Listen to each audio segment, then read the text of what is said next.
Hello guys, അപ്പോൾ കുറേ ദിവസമായിട്ട് വീട്ടിൽ ഇരിക്കുന്നുണ്ട്, ബോറടിക്കുന്നു. അപ്പോൾ പുറത്ത് പോകാമെന്ന് വിചാരിച്ച് അങ്ങനെ കുറച്ച് ഡ്രസ്സ് എടുക്കാനുള്ളതുകൊണ്ട് ഞങ്ങൾ നേരെ സ്റ്റുഡിയോയിലോട്ട് പോയി.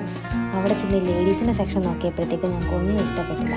പിന്നെ കിഡ്സിൻ്റെ അടുത്തോട്ട് ചെന്നു. അവിടെ ചെന്നപ്പോഴത്തേക്കും 2-3 ഡ്രസ്സ് എനിക്ക് ഇഷ്ടപ്പെട്ടു, അത് ഞാൻ എടുത്തു. പിന്നെ അവന് ഡ്രസ്സ് നോക്കാൻ പോയി. അവനങ്ങനെ ട്രൈ ചെയ്ത് നോക്കിയപ്പോഴത്തേക്കും ഇതവൻ ഇഷ്ടപ്പെട്ട്, ഇതെടുത്ത്. ഈ ടീഷർട്ട് ഇഷ്ടപ്പെട്ടു, പക്ഷേ എടുത്തില്ല. പിന്നെ ഈ ഷർട്ട് അത് ഭയങ്കര വലുതായിരുന്നു, അതുകൊണ്ട് അതും എടുത്തില്ല. പിന്നെ ഇതവനെടുത്ത്. അങ്ങനെ അവനുള്ള എല്ലാം കൂടെ എടുത്തോണ്ട് താഴെ ചെന്നപ്പോഴത്തേക്കും എനിക്ക് ട്രൈ ചെയ്യാൻ ഞാൻ കയറി. അങ്ങനെ ഈ വയലറ്റ് പെൻ എടുത്ത്. ഈ ഓറഞ്ച് അവന് ഇഷ്ടപ്പെടാൻ വേണ്ടി ഇതെടുത്തില്ല. പിന്നെ ഇത് അവൻ കുറേ നാളായിട്ട് അതുകൊണ്ട് ഇതെടുത്ത്. പിന്നെ ഈ ഫ്രോക്ക് ഇതും എനിക്ക് ഇഷ്ടപ്പെട്ട്, ഇതും എടുത്ത്. അങ്ങനെ ഇതെല്ലാമായിട്ട് ഞങ്ങൾ താഴെ ബില്ലടിക്കുമ്പോൾ അവിടെ കുറേ നേരം നിന്നിട്ട് ബില്ലടിച്ചു. അത് ഞങ്ങൾ പുറത്തിറങ്ങിയപ്പോഴത്തേക്ക് എൻ്റെ കുഞ്ഞിന് ഭയങ്കരമായിട്ട് വിശക്കുന്നു. പിന്നെ ഞങ്ങൾ രണ്ടുപേരും കൂടെ കയറി ഓരോ ബിരിയാണിയും കഴിച്ച് കായംകുളം വരെ പോകാനുണ്ടായിരുന്നു.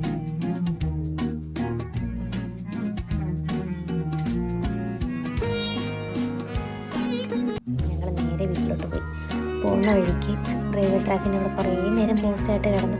അതെല്ലാം കഴിഞ്ഞ് വീട്ടിൽ വന്ന് ഞങ്ങൾക്ക് ഇഷ്ടപ്പെട്ട ഡ്രസ്സൊക്കെ ഞങ്ങൾ ട്രൈ ചെയ്ത് നോക്കി. നിങ്ങൾക്ക് ഇതിലേത് ഡ്രസ്സാണ് ഇഷ്ടപ്പെട്ടതെന്ന് പറയണേ. അപ്പോൾ ശരി, ടാറ്റാ.